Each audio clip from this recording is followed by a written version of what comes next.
First of all, I would like to recognize who is in attendance here, and specifically the dimension of this meeting.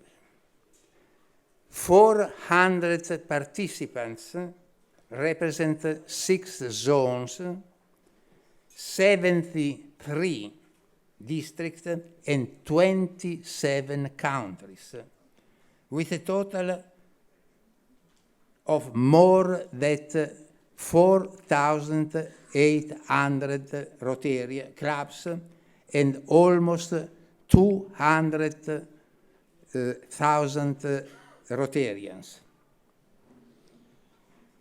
Eminent Rotarians like past Rotary International President Carlo Ravizza, directors Shafak Alpai, Eduardo San Martin, trustee Orselin Balkan, trustee Julio Sorius, past Rotary International Vice President Serge Guteyron, past directors and treasurers Elio Cerini and Holger Knack, past directors Peter Krohn, Carlo Monticelli, Eke Arpandel, Paul Kniff, director-select Gérard Dallonneau, director nominee Peter Ibler, international trainer Carlo Michelotti, coordinators Jacques Laurent, Andrea Oddi, Paul Gelders, Gunther Ertler, Rotary International Coordinator, past Rotary International Coordinator Mario Giannola, Rotary Foundation Coordinators George Jardin, Silvio Piccioni, Rüdiger Goetz, Herbert Ederer, past Rotary Foundation Coordinator Enrique Almeida, coordinators Frederick Molin for public image, Frederick Molin, Marco Milanesi, past coordinator for public image Alberto Cecchini, advisor Gianni Iandolo, advisor elect Francesco Socievole, coordinator of the Inter-Country Committee Gouvernement de Bergevin, and several directors, past directors, and eminent Rotarians. Owing to the presence of representatives of so many countries, this institute is run in 5 languages at the same time: English, German, French, Spanish, Italian.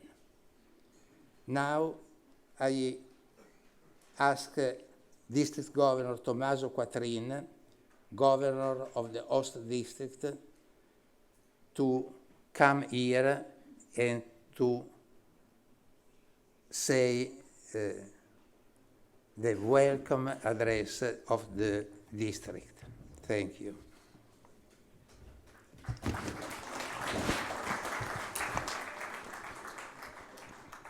Buongiorno cari amici tutti, è un onore per me associarmi al benvenuto che vi ha appena dato Giuseppe Viale e associarmi al benvenuto a tutte le persone che sono state nominate. Lasciatemi rinominare semplicemente 2, una che non è presente ma che voglio nominare lo stesso e salutare, il Presidente internazionale Ravindran, e ovviamente l'amico past President internazionale Carlo Ravizza. Detto questo, credo di dover ricordare che quest'anno il nostro distretto metropolitano, la Grande Milano per intenderci, ha già avuto l'onore di ospitare un grande evento internazionale, Expo 2015, e oggi ha l'onore di ospitare questo evento di Rotary Zone Institute. Due eventi diversi, naturalmente, ma entrambi veramente molto importanti per la comunità e entrambi in qualche modo connessi negli scopi o in alcuni degli scopi fondamentali che perseguono. Se richiamiamo il tema di Expo 2015, nutrire il pianeta, energia per la vita, capiamo immediatamente la risonanza positiva che questo tema ha con alcuni dei temi fondamentali del nostro sodalizio. Salute, prevenzione sanitaria, sviluppo sociale, acqua.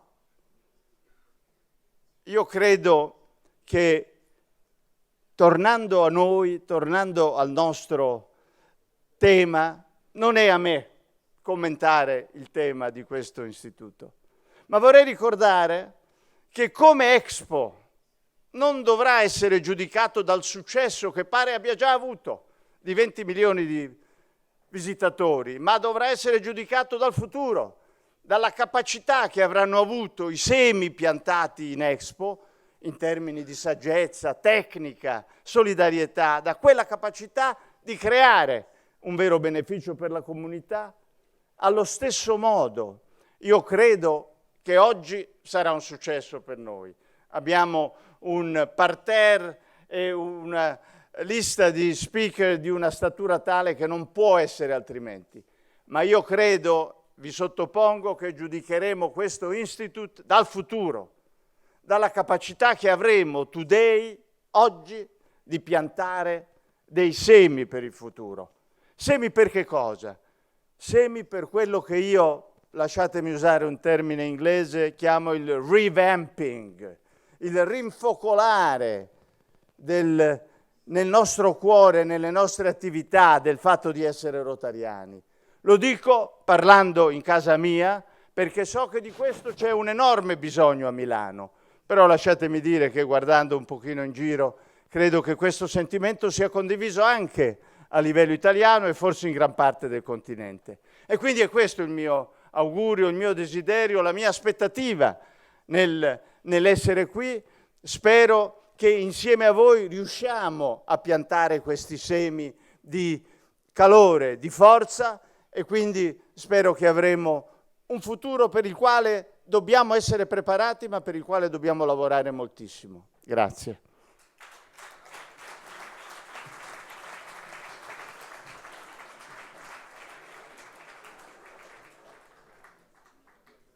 And now, my friends and classmates in the board, Shafak Alpai and Eduardo San Martin, will give their welcome address.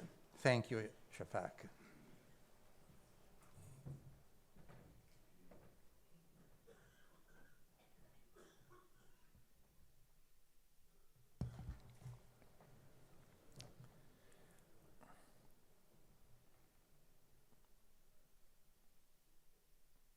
Past RI President Carlo Ravisa and Rosana, senior leaders of Rotary International and Rotary Foundation, fellow Rotarians, spouses, ladies and gentlemen, good morning.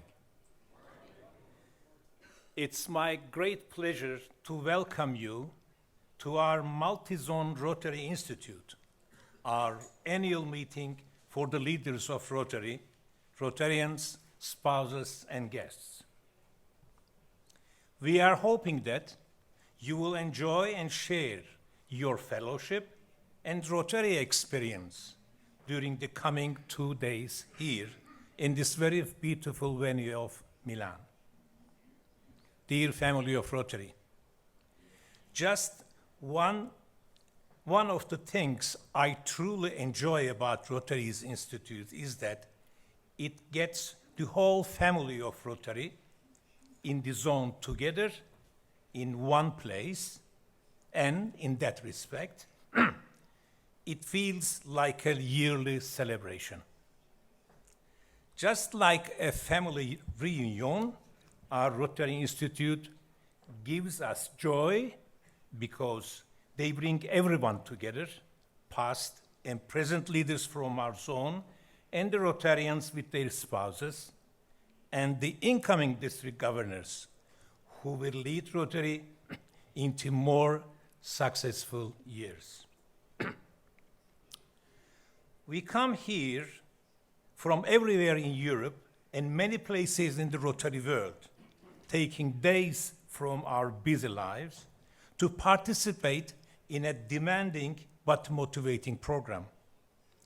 We do it because we are proud to be members of this Rotary family, and we gladly accept our responsibility to that family. I've always thought it important to bear in mind that Rotary is a volunteer organization composed of people who are all themselves leaders. Just take a look around. She or he may be from a different country, a different culture, perhaps a different creed, speaks in different tongue, and has different attire. But regardless of differences, there is one single commonality among us. Each one around you is a Rotarian who has the same hopes, the same dreams, and the similar aspirations to make the world around him or her safe and happy for the family, children, the grandchildren, and the greater community. With this understanding, to inspire and motivate us, our convener and host organization committee have made a program for this institute, carrying us from past to future to the Rotary, and have selected the theme for the institute, the Rotarian Age. We have talked so much about membership in Rotary in recent years. We need young members, we need more women, we need more representative cross-section of the communities, but the fact of the matter is, we just need more members. And I think we all know why. With more members, we can build stronger clubs, we can have a greater impact in our communities, as well as the world at large. We can increase our support to our Rotary Foundation, thereby putting more hands and hearts to work changing more lives. And as a result, we can attract more publicity, which will in turn strengthen Rotary. We have, therefore, one session devoted to membership in this institute. Our very valuable speakers will share their visions, their thoughts, and their experience on the all sessions topics, and they will update us about what is current in Rotary. I would like to thank all valuable speakers in advance, and also to our convener Viale and the organization committee for the excellent preparation. And once more, I want to say welcome and wish you a very enjoyable, informative, and motivating 2 days to be given to the world this year and forever. Thank you very much.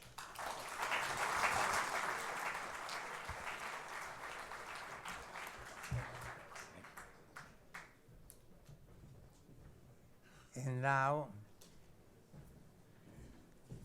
my friend San Martin. Good morning.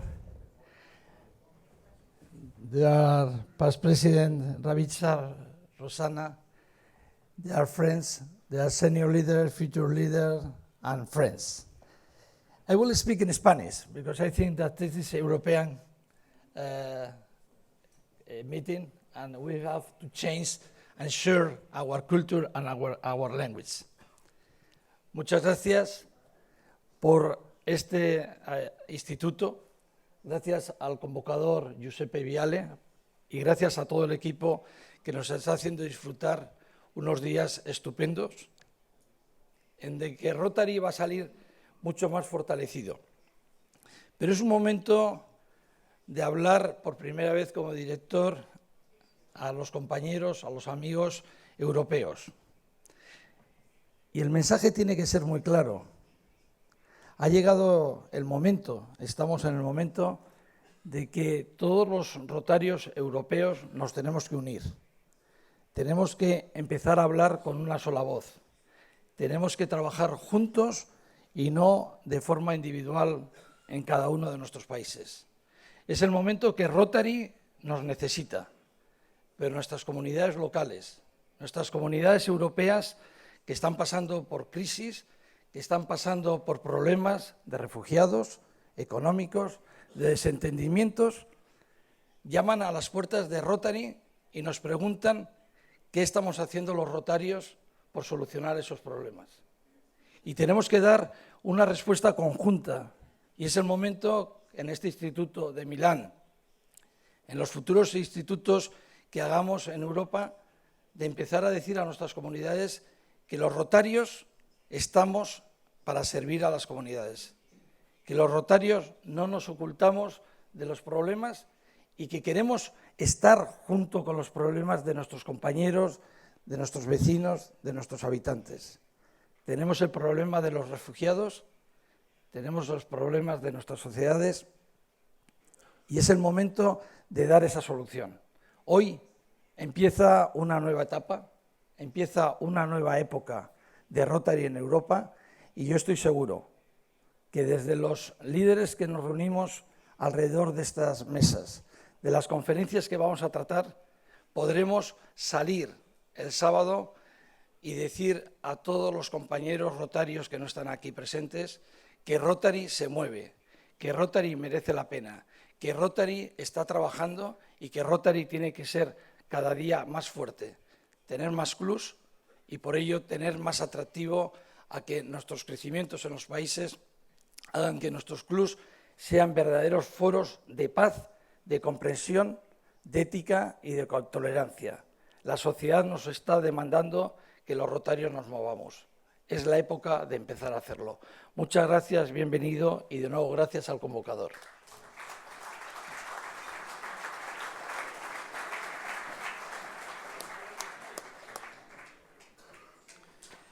And now the presentation of the 27 countries which attend this institute with their flags, please.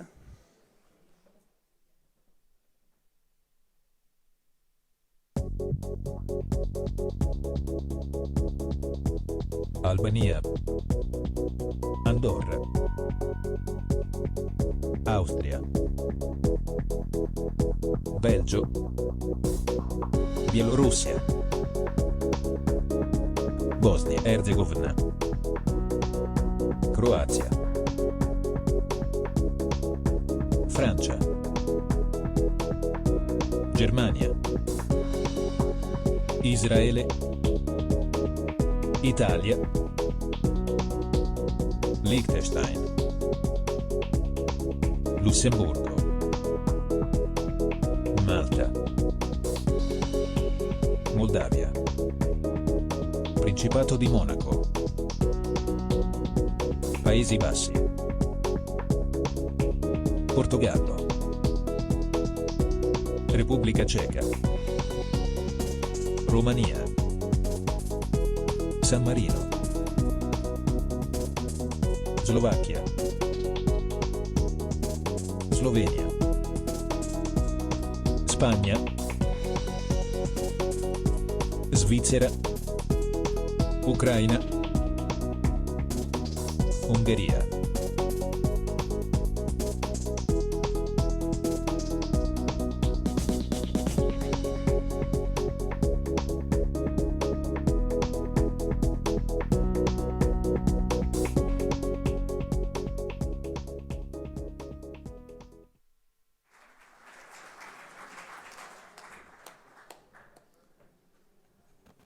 And now let us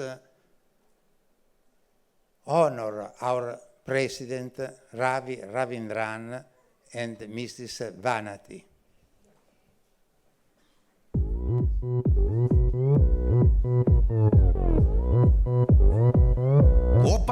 Style. Gangnam Style. 낮에는 따사로운 인간적인 여자 커피 한 잔에 여유를 아는 품격 있는 여자 밤이 오면 심장이 뜨거워지는 여자 그런 반전 있는 여자 너는 선호해 낮에는 너만큼 따사로운 그런 선호해 커피 식기도 전에 원샷 때리는 선호해 밤이 오면 심장이 터져버리는 선호해 그런 선호해 아름다워 사랑스러워 그래 너 hey. 그래 바로 너 hey. 아름다워 사랑스러워 그래 너 hey. 그래 바로 너 hey. 지금부터 갈 때까지 가볼까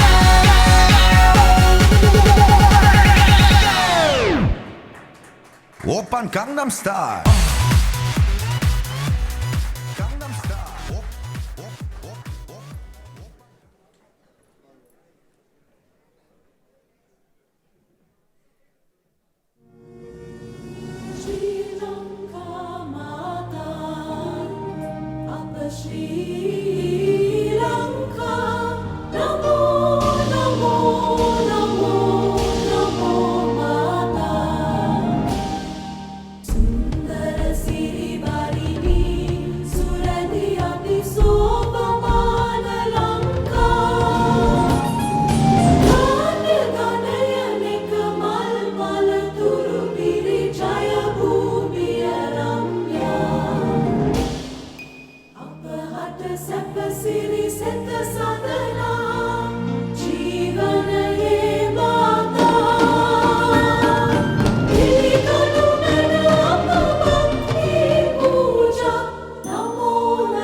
And now the chairman of this institute, Holger Knack, will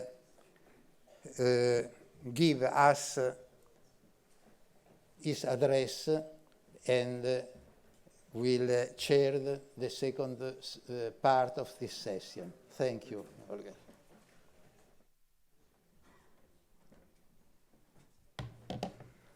Wow. Dear President Ravindran, dear past President Kalaravitsa, my dear friends in Rotary, this 5-zone European Institute is dedicated to the challenges of this Rotarian age, the title of an older work of Paul Harris. The world has changed since Paul Harris wrote that. And it now calls on us to keep up with the time while keeping our Rotary values.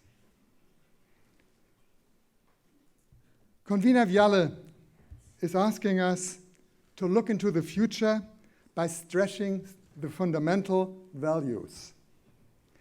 And even if Rotary is changing over the years, our values are still the same: friendship, service, integrity, diversity, and leadership. In Europe, we are seeing Rotary as a community of values. Our focus is on friendship and integrity, from which we generate strength for our service. Friendship in our Rotary clubs is the guarantee for strong clubs with a high retention rate. And this is different to North America, where the emphasis is on service. And this is okay. The beauty of our Rotary is the diversity of our different cultures.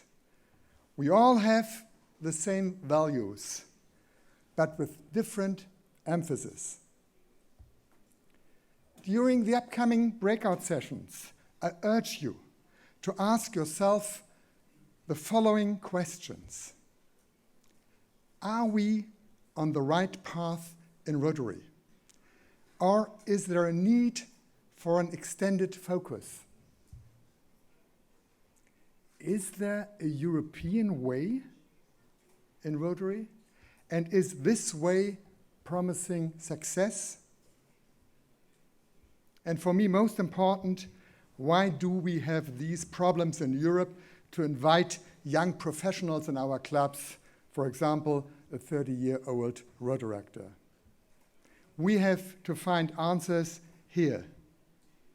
And we have to identify our strengths and weaknesses.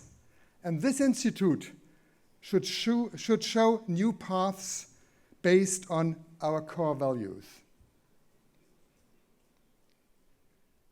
We are facing new challenges in Europe right now, with an unthinkable high number of refugees coming to us, and with significant challenges that their integration will pose. Rotary can play an important role here by developing intelligent resolution methods through our network of community leaders. There is much material for discussion, but please remember, our approach is not political. Our approach is always humanitarian. And now let's start working.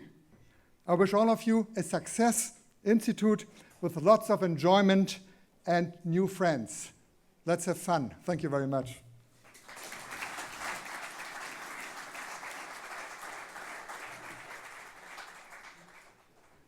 And I would like to invite now our friend, and I have the honor to invite Past President Carlo Ravizza to the podium for his speech.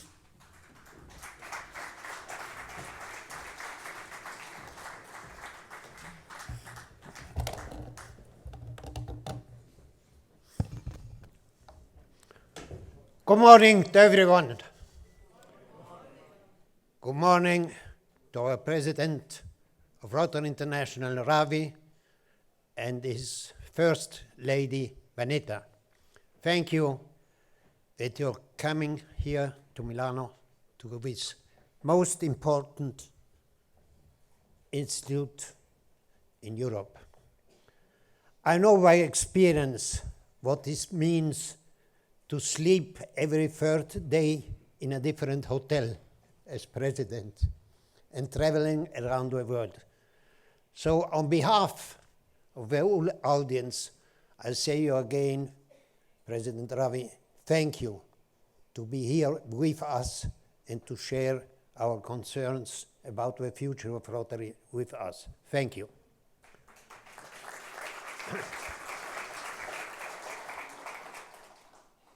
You are here in Milano. That's my city, where I was born. It's a very international, modern, and dynamic city. That's also the reason we have here now hosted Expo. My dear President, I must say, I'm serving now 45 years Rotary International. And I must say and realize how many changes we are going through, how Rotary is changing. That is, we are in our leadership positions, our main concern. I mean, on one side we have the Americas, United States mainly, and South America. United States, since 2001, is losing every year 1% of the members, around 70,000 members. When we have Europe and Africa, we are stable. We have good results now also in Africa, where I was practically in all the states, traveling around. And when we have Asia, are you realizing, and that's the new fresh wind in Rotary International, that the last 5 years we had 4 international presidents coming from the Asia area. This is a big change, because before we had only 1 or 2 or 3 in the whole story of Rotary coming from Asia. So we are faced all with big challenge of changing, of the changes in Rotary.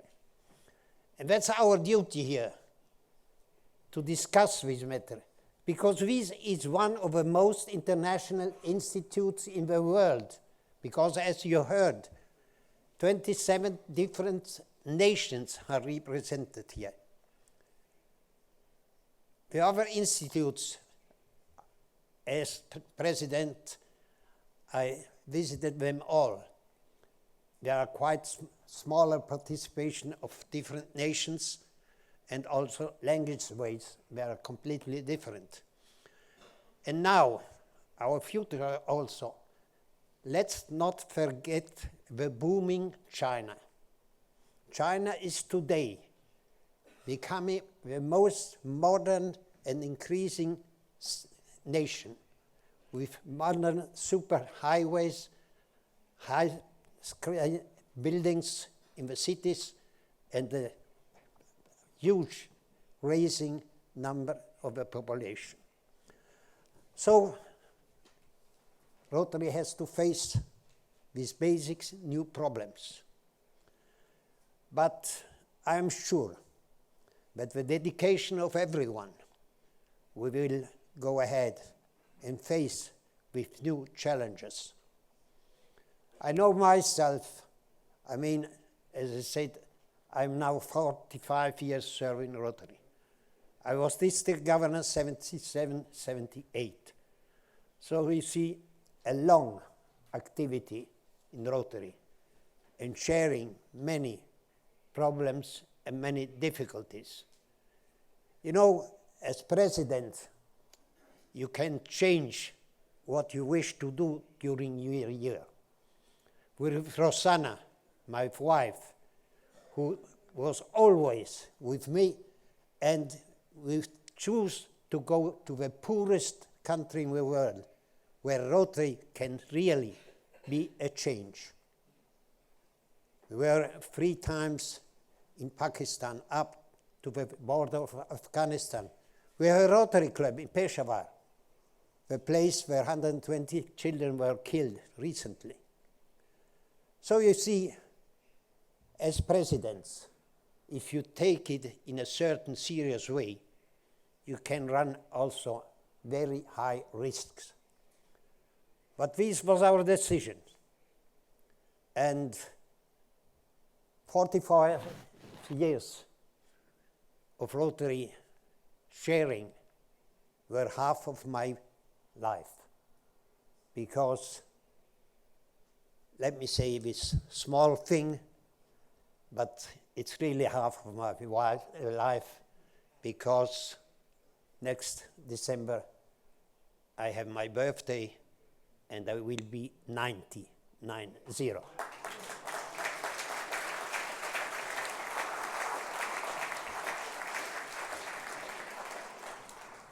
So, thank you again. We have wonderful leadership. Thank you, President, once again. I know probably you had not a sleepy night today. You arrived yesterday by plane directly from the States. I know these troubles I went through. So thank you again. Thank you for your presence in Milano, and be assured everyone is doing their best for your stay here with us. Thank you. Bye.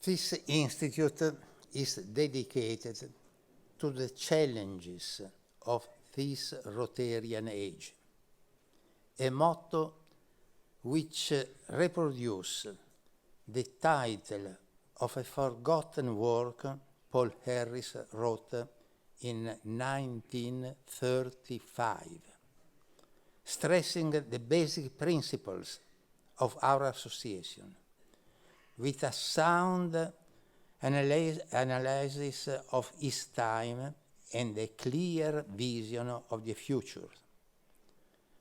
You will find in your bag a copy of that work, which has been reprinted after 80 years from its publications.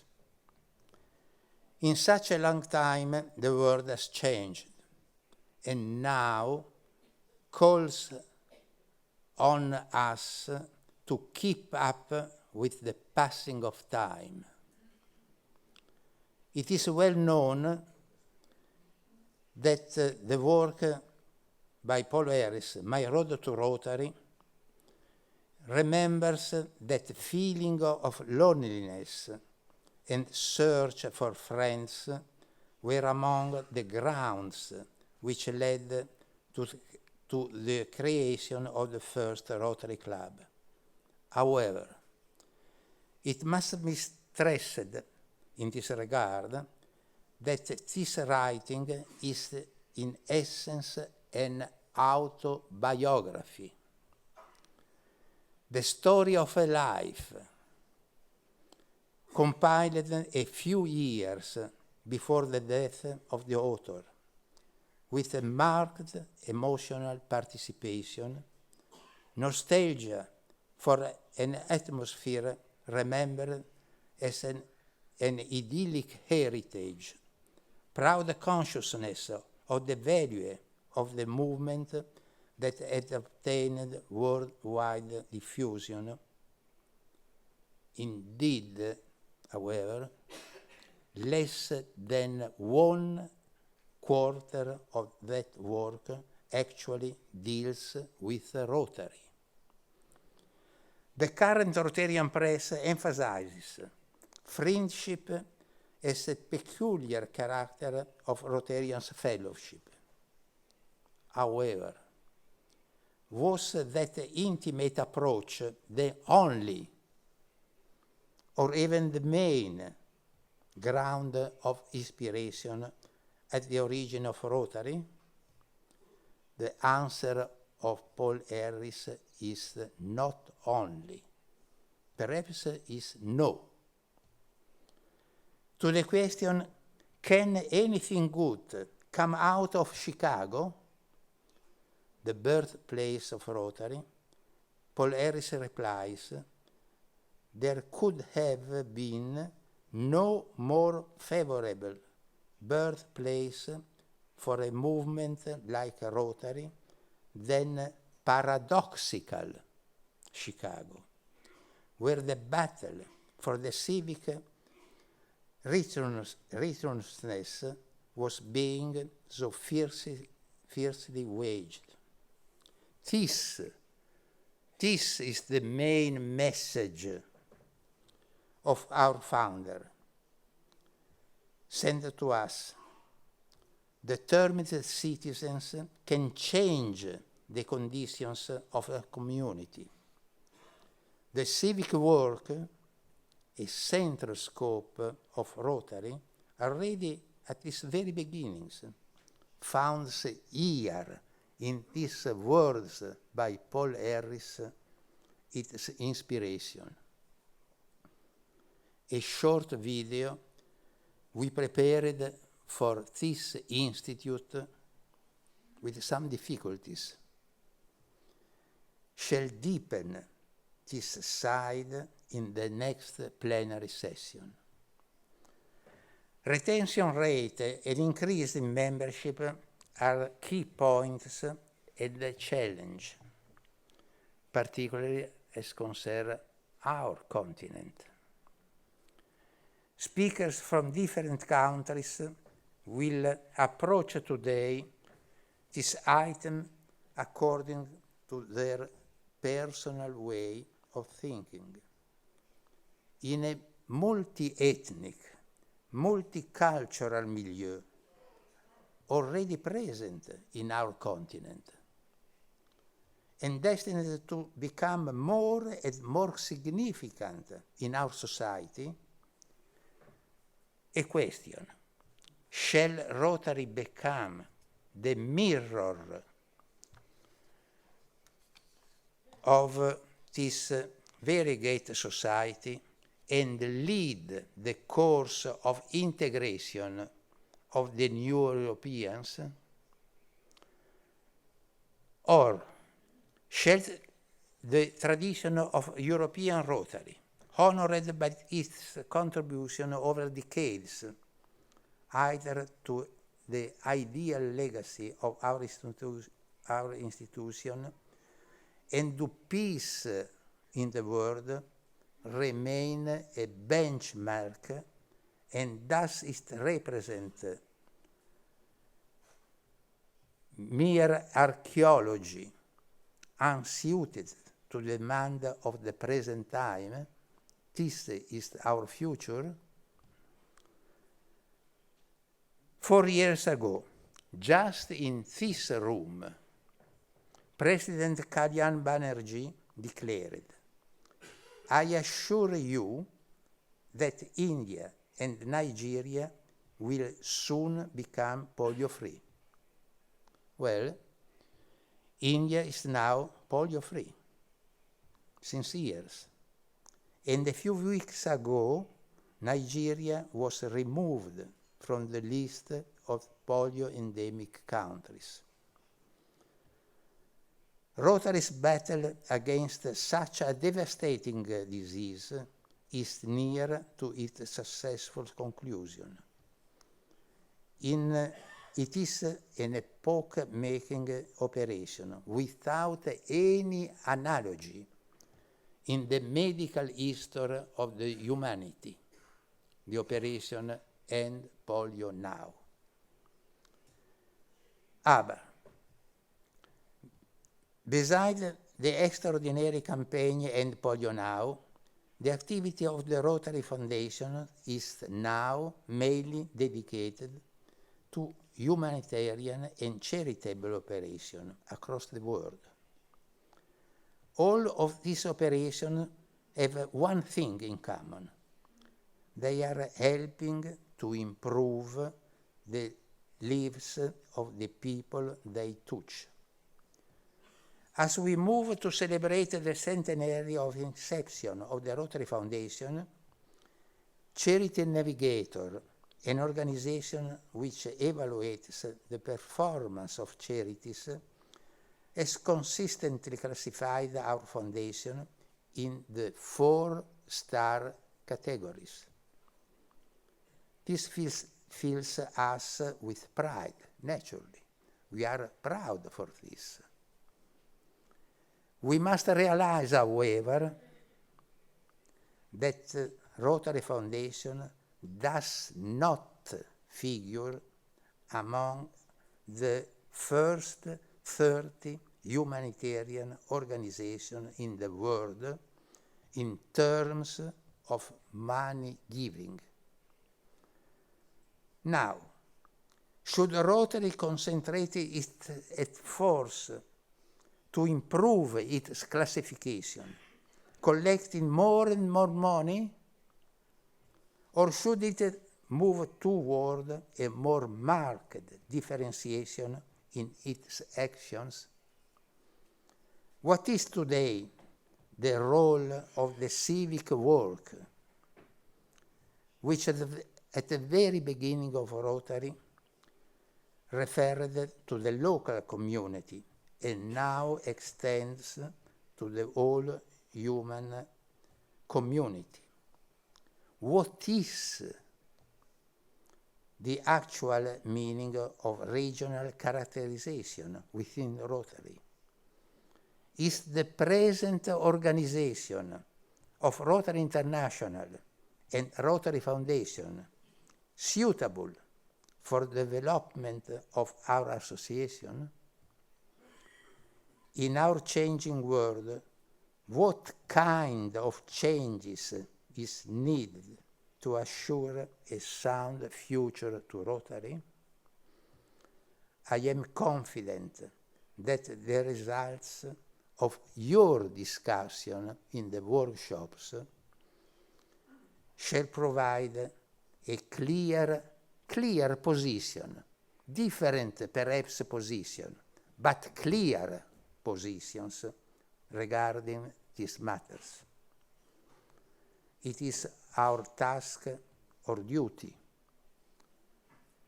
I believe, to confer concrete significance to a motto which united us: renewal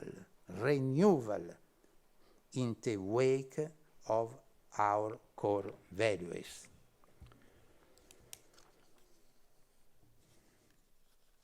Our President will now deliver his address, representing his vision at the present and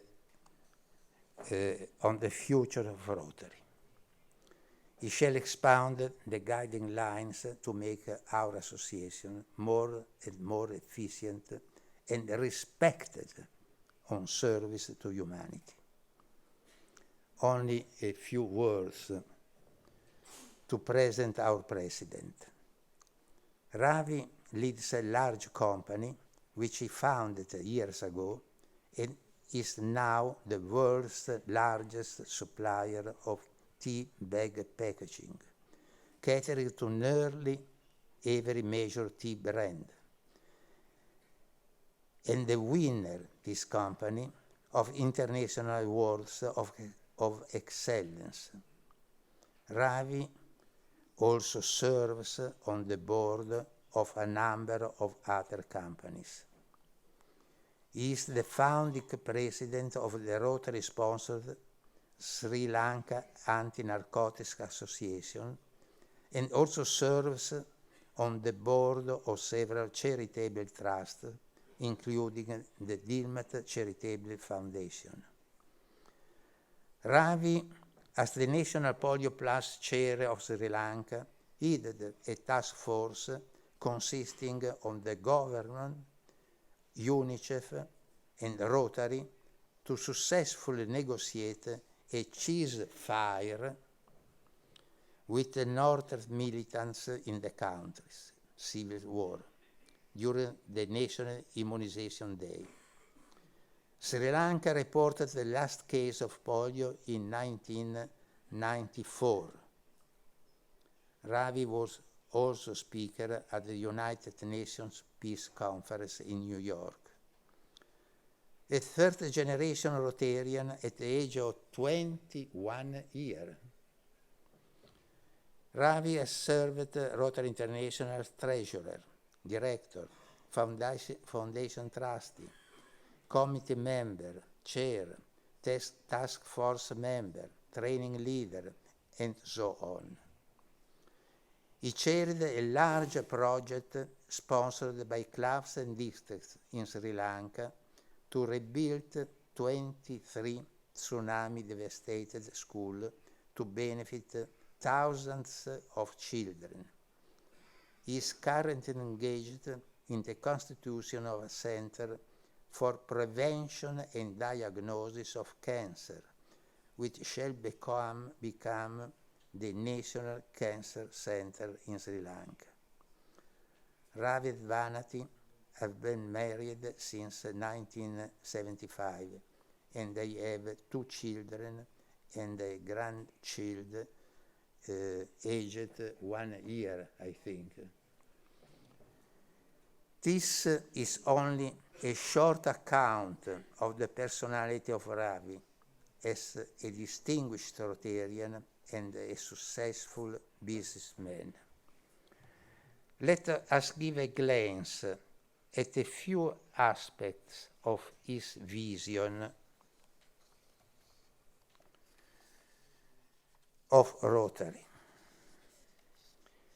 Some time ago, Ravi stressed his will to bring, these are his words, to bring meritocracy into Rotary appointments, drive down costs, focus on governance, and add value to Rotary membership in different ways. The counterpart of this very concrete program is represented by his devotion to the mission to be a gift to the world, and his ardent appeal to us to deepen our willingness to serve for the benefit of our community and the humanity. Thank you, Mr. President, for giving us this synthesis of effectiveness and idealism. Thank you, Mr. President.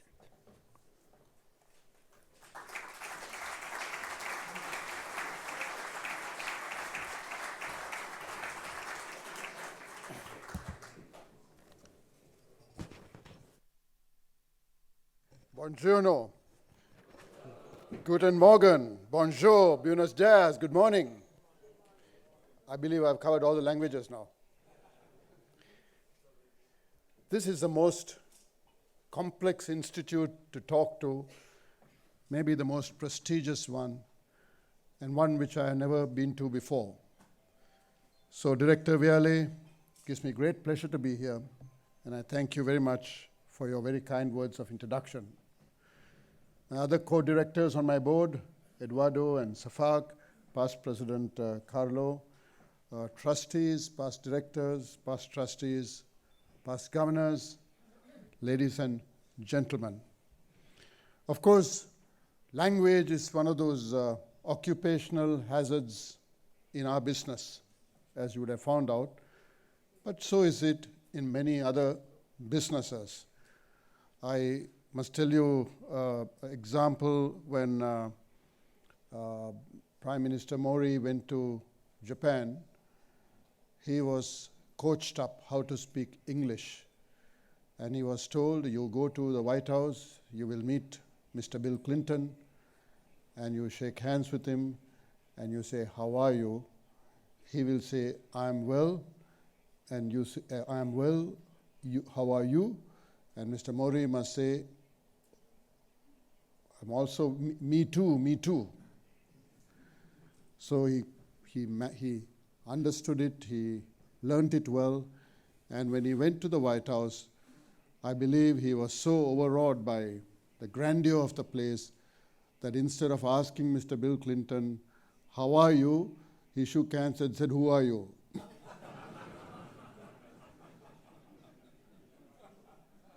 So Mr. Clinton was a little taken aback. And then he quickly came back and said, who, me? I'm Hillary Clinton's husband, ha ha ha. And then Mr. Mori bowed and said, me too, me too.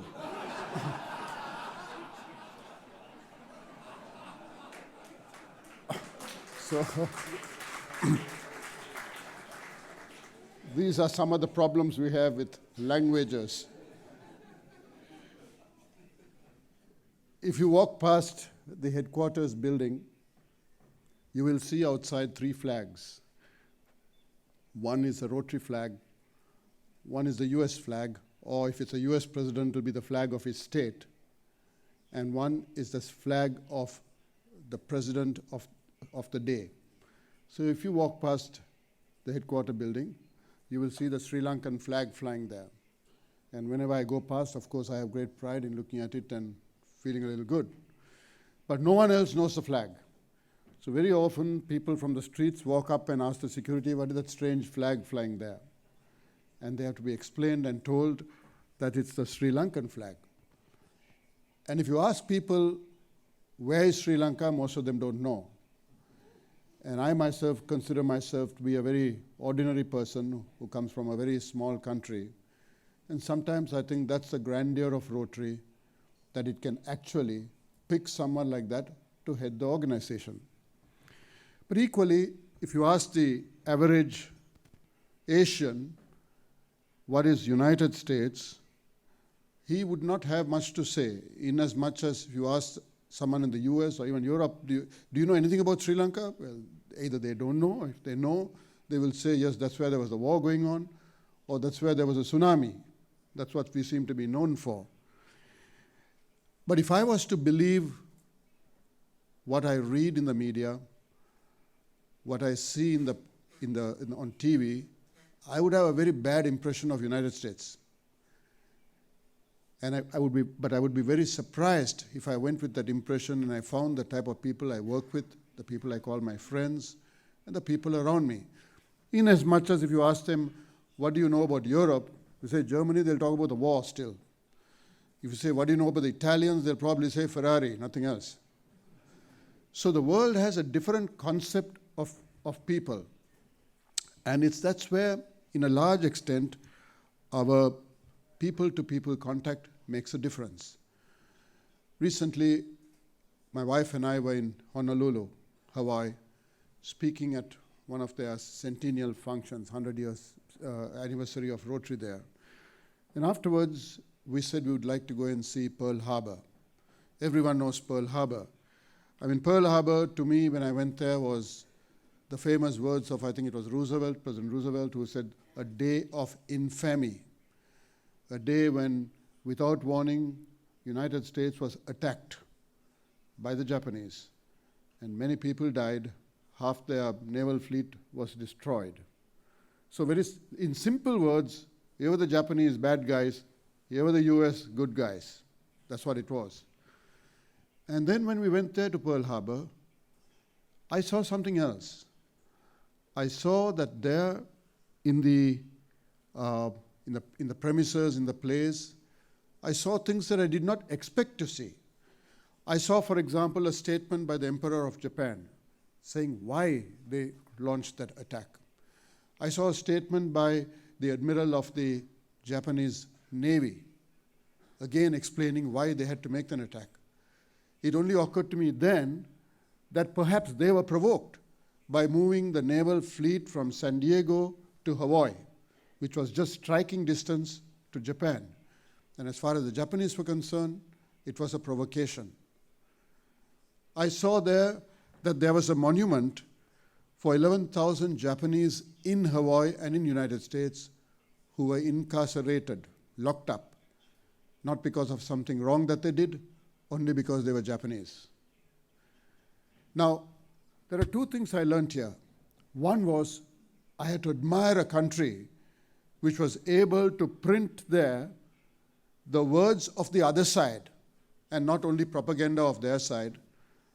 And number two, I was able to admire the fact that in a place where there was a monument of war, the USS Arizona, which is sunk below with a couple of hundred sailors still dead, and they have that monument going up where the boats go around, you throw flowers, and it's a shrine.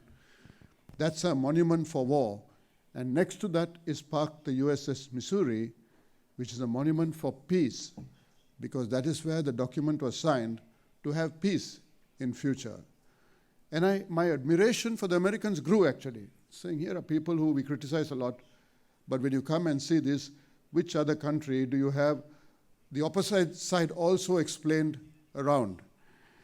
And then you realize that too often we are guided by the press and the media, and the press and the media often writes things which only sells their papers and sells their TV time.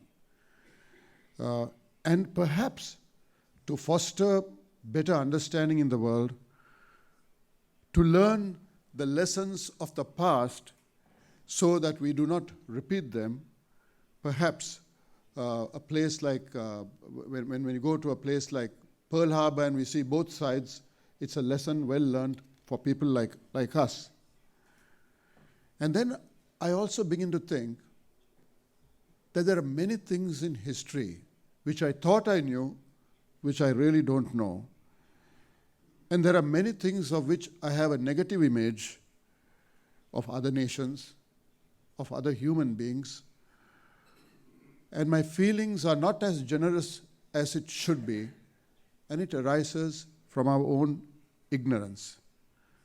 So what we know of seemingly what went wrong is very incomplete.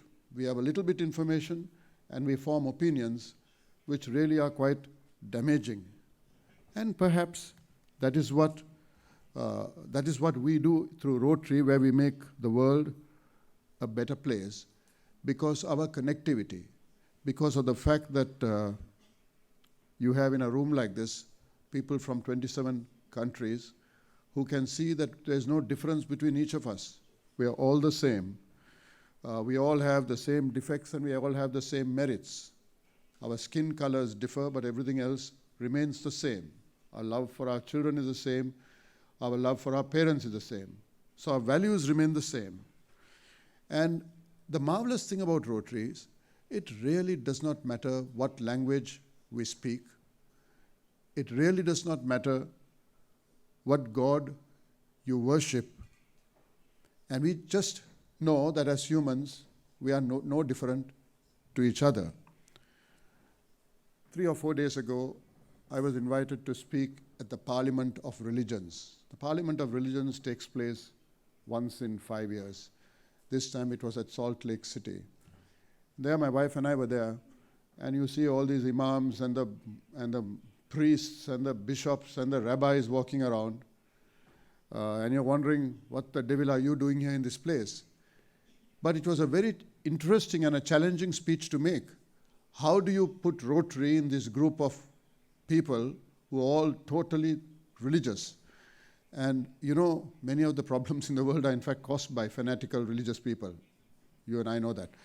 So it was interesting for me to present a case to say Rotary is not religious, but we work with every religion, except that we do not allow a religion to divide us.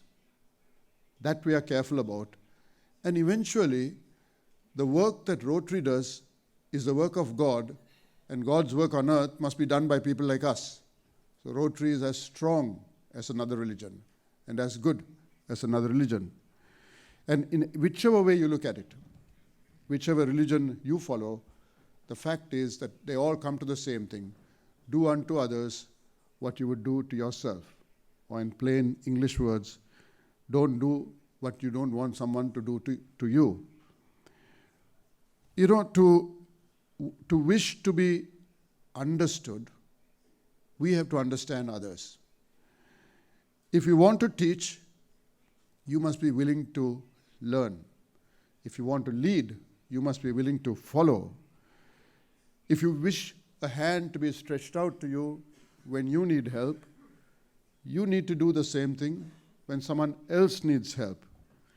To do so is our human imperative. To fail is to fail in our humanity. It's a key and cardinal to our way of living.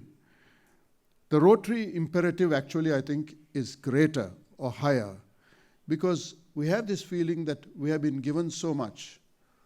that we are such privileged people, and there is so much that has been done for us, that so much must also be demanded of us to do in return.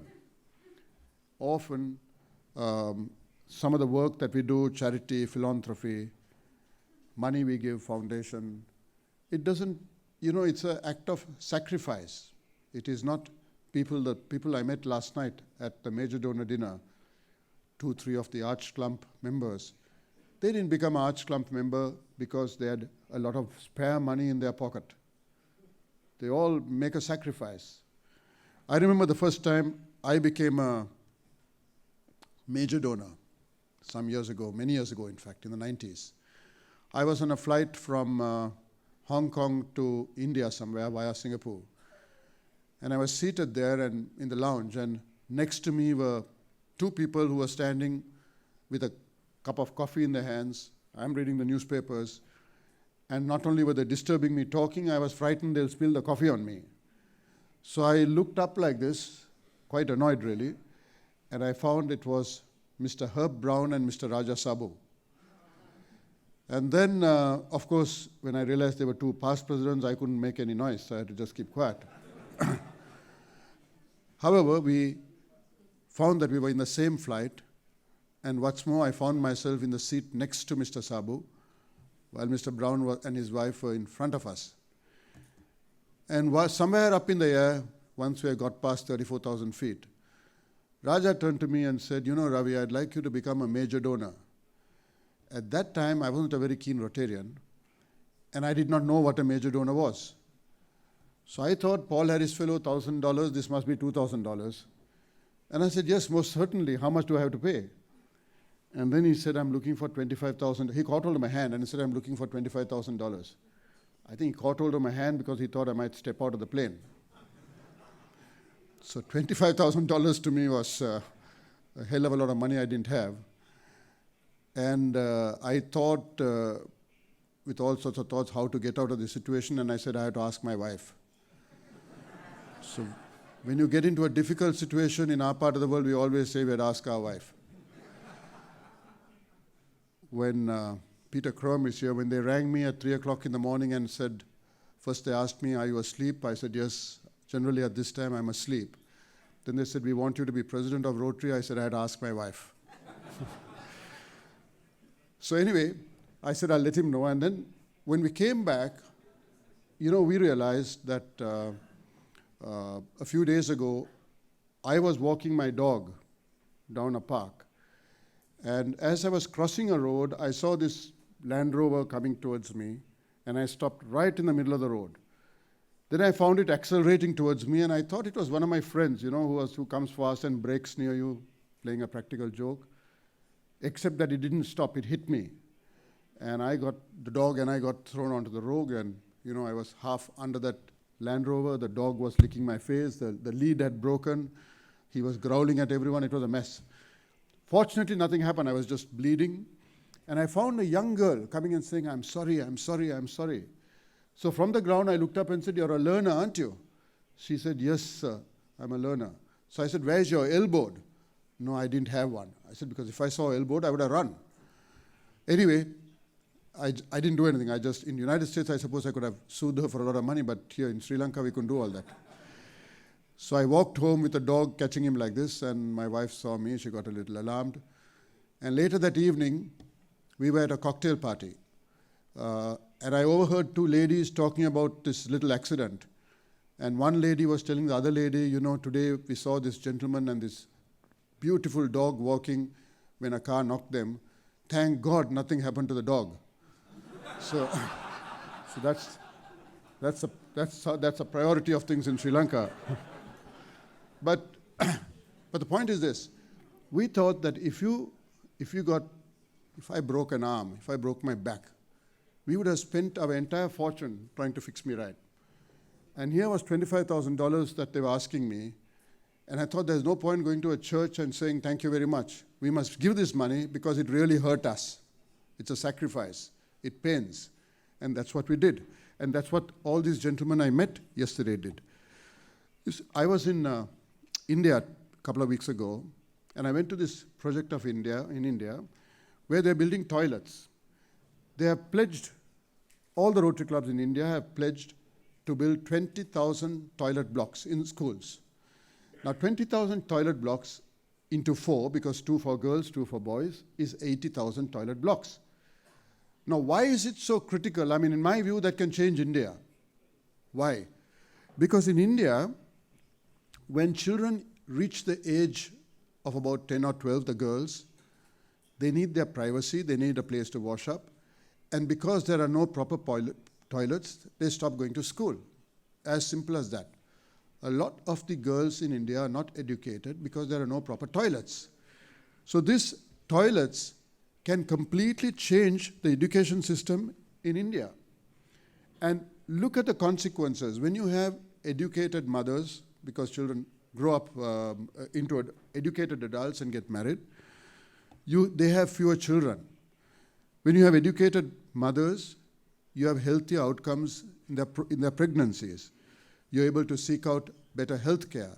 You're able to take your vaccination in time, and you're able to take your children at the right time to get their repeat doses. So there are huge examples I can give you of educated women.